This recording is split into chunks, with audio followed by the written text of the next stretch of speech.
Good morning केमती अच्छा समस्ते। आज सकाळू मो बाल्कनी रे बसला बेले मोर सब गछ गुड़ा देखुला बेले मोर हठात नजर पड़ा मोर ब्रह्मकमल गछ उपरे जो गछटा को निज हाथ में ही लगे मोर गोटे सांग घर को जाइली सी मत गछर गोटे मात्र पत्र देता भांगिकी आ से पत्र ही गछटा लगे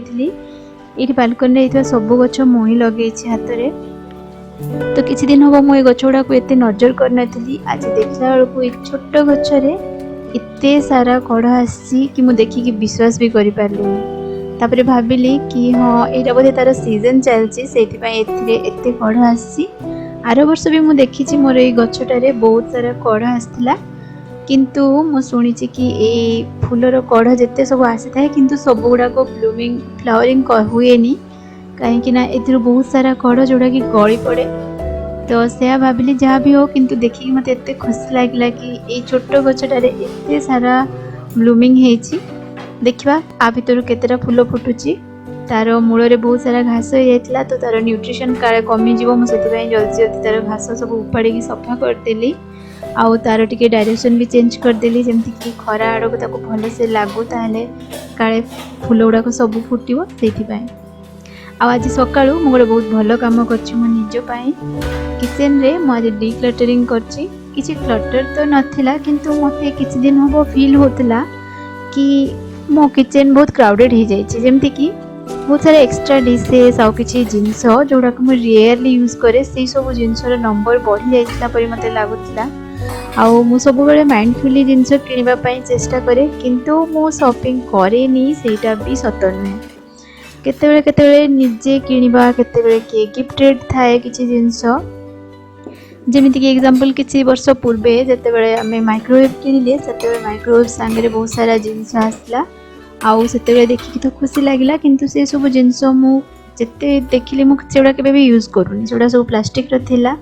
तो मु माइक्रोवेव रे ग्लास रो सब डिशेस यूज करे सेडा सब सेमिति पैकिंग है कि थाए 3-4 वर्ष पर भी मु देखली से जिंस सब मु यूज करूनी आउ तापर भी गोटे ईयर 2 ईयर मु वेट करली किंतु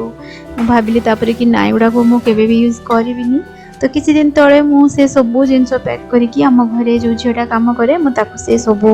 डिशेस दे देली। मु भाबिली जहार काम रे लागिवो अंत तो ताको दे देले भलो एडा घरे एमिति खाली रखा हेतिबो वर्ष वर्ष जाको। आ मु आज डिसाइड कली कि सब दिन ए क्लटर भितर काम करबा अपेक्षा to let go what I don't need. तो से भाविली मु आज जो सब जिनस यूज करूनी बा केबे करिबिनी सेटा सब गोटे बैग कली जोटा कि मु कहा को दे देबी आ जो जिनस मु यूज करूची किंतु बहुत एक्स्ट्रा नंबर्स हो जाइची ताको भी गोटे बैग कली इन फ्यूचर मु यूज करिया पई मु ताको अलगा रखी देबी। एमितिया पाखा पाखी 2 बैग जिनस मु आज बाहर कली आउ एबे किछि दिन होबो मु एल्युमिनियम आउ नॉन स्टिक रो जिनस जमा भी यूज करूनी कि करिबिनी सेति पई किछि नॉन स्टिक कढ़ाई पैन ए सब भी थिला ताको भी मु बाहर कर देली। किचन जते जिनस कम होबो एठी हमर खाली किचन भलो देखा जिवो ता नुहे एठी हमकु काम करिया पई एठी इजियर फास्टर आउ पीसफुल लाग थाए काम करिया पई। तो ए सब जिनस मु जानिछि तथापि भी केते बेले जिनस बढ़ी जाए जानी हुएनी आउ ए द्वारा मु नोटिस कली कि मोर बासन बहुत पड़ुछि भी सिंक रे। तो मु सब जिनस कम करिया प्लान रे बहुत दिन रु थिली आज मु ए कामटा बहुत टाइम दे कि प्राय तो सब ड्रॉयर कैबिनेट आज मु आज किचन रे चेक करके जति जिनस मोर दरकार नै मु से सब को बाहर कर देली आउ नुवा जिनस भी किना होई थाए बहुत तो सेगुडा भी रखिया पई मते एटलिस्ट के स्पेस भी मिल जिवो। सब जिनस भरा कि रहले धीरे धीरे स्पेस पूरा सरी जाए आ बहुत ही मुंडो भी पूरा जाम लागे काम करिया पई सेति ए कामटा आज कर सारला परे सत्तरे मते बहुत ही भल लागिला बहुत ही भल फील हैला। तो मु आगो को किछि कैबिनेट भी अच्छी जोड़ा को निश्चय चेकआउट करिवि आ जो जिनस मोर एक्स्ट्रा अछि मु से सब को बाहर करिकी जदि मो फ्यूचर रे दरकार हो से पई मु रखिबि। तो आज ही मु गोटे बहुत बढ़िया रेसिपी बहुत सिंपल बनैली चलो सेटा तुम मानक संगे शेयर करछि। ए रेसिपीटा माँ बनाए बेले बेले मु देखिछि किंतु केबे मु भी बनै नथिली। तो आज भाविली ये सिंपल रेसिपीटा बनेबी एते सब काम सारी सारला परे किचन रे मो पाखरे भी बहुत कम टाइम अछि मते लंच बनेबार अछि। तो से ये रेसिपीटा बनाया पई बहुत ही सिंपल किछि वेजिस दरकार जेंति कि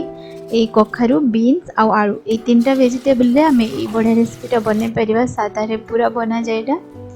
तो कखारु को आलू को क्यूब शेप रे काटली आ ता संगे बीन्स को लंबा लंबा शेप आ ए रेसिपीटा बनवा पाई बस गोटे आमको पेस्ट बनवार अच्छी सेटा हूँ धला सरिष आ संगे हूँ पोस्त दाना जदि थी ताहले से दुईटा हूँ मिक्स करके भल से पेस्ट बन के रखली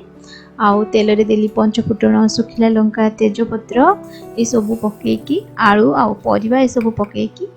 भल से कषिदेली मैंने परिबा टिके भजा भजा करदेली आ भजा भजा हो सारा पर ये पेस्टा पकईकी भल से कषिदबा ताहले तार जो कंचा बास्ना टिके पड़ेब आ भल से कषि सारा पर टिके पानी पकईकी फुटेकी लास्ट रे से कटा कंचा लंका धनिया पत्र आउ सोरिष तेल टिके पकईकी मिक्स कर देकी बस यही रेसिपीटा रेडी हो जिवो। ये सिंपल रेसिपीटा तुम निश्चय ट्राए करिवो भल लागिवो। एटा माँ बनाए मु खाइछि किंतु मु बनेनी हाँ आउ टिके मते हिंग भी पकईथिली तो ता द्वारा भी बहुत भल बास्ना आसे एथिरे बहुत जल्दी जल्दी बनि जिवो ए तरकारीटा बस ए तीनटा वेजिटेबल रे।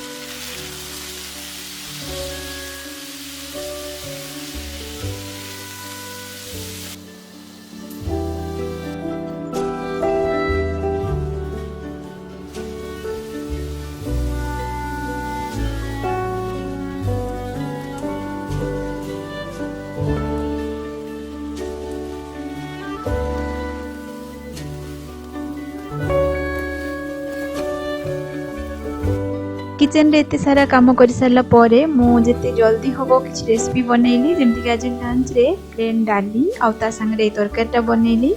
बहुत ही सिंपल दुईटा तरकारी थिला किंतु किसी खराब नथिला भल लागुथिला खाइबा पई आउ लंच कर सारा पर आज प्लान करी किसी जिनस मते आनिबार अछि 2 दिन भितर ऋषिर जन्मदिन अछि तो मु नेक्स्ट ब्लॉग रे बर्थडे केमिति सेलिब्रेट कली केमिति डेकोरेशन कली मु से सब तो मानक संगे निश्चय शेयर करी तो देखा नेक्स्ट ब्लॉग रे stay healthy and happy bye.